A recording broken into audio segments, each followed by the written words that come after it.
COMELEC ang Ordinance Number 144 ng Taguig na naglalayong dagdagan ang bilang ng mga konsehal sa 2 distrito ng lungsod. Ito ay matapos ang pinal na desisyon ng Korte Suprema na nagsasabing nasa jurisdiksyon ng Taguig ang 10 EMBO barangays.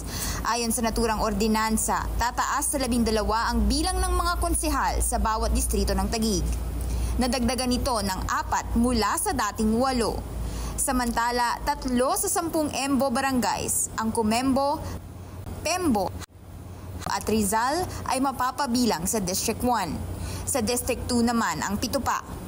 Ito rin ang nilalaman ng Concurrent Resolution Number 37 ng Kamara at Senado na naging mitsa pa ng hidwaan ni Senators Mig Zubiri at Alan Cayetano. Pero sa kabila nito, hindi pa rin makakaboto ang mga residente ng EMBO barangay ng kanilang congressional representatives.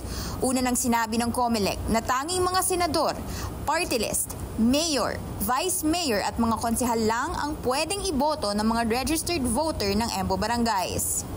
Silent po ang resolusyon patungkol doon sa legislative district sapagkat hindi po yung jurisdiction ng COMELEC at hindi rin jurisdiction ng Sangguniang Panlungsod o ng City Government of Taguig. Pero kung si Cayetano ang tatanungin, mahalagang makaboto rin ng kanilang sariling congressman ang mga residente ng EMBO.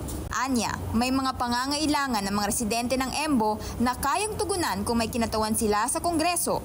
Bagamat wala pang pinal na desisyon, pagtitiyak naman ng COMELEC. Sa amin po yun upang desisyonan kung papayagan namin yung pagdadagdag na yun. Kasi po kung hindi namin gagawin at hindi ginawa ng Kongreso, hindi po makakaboto ang mga mamamayan ng 10 barangays sa kanilang congressman. Para sa agenda, Hannity, BNC.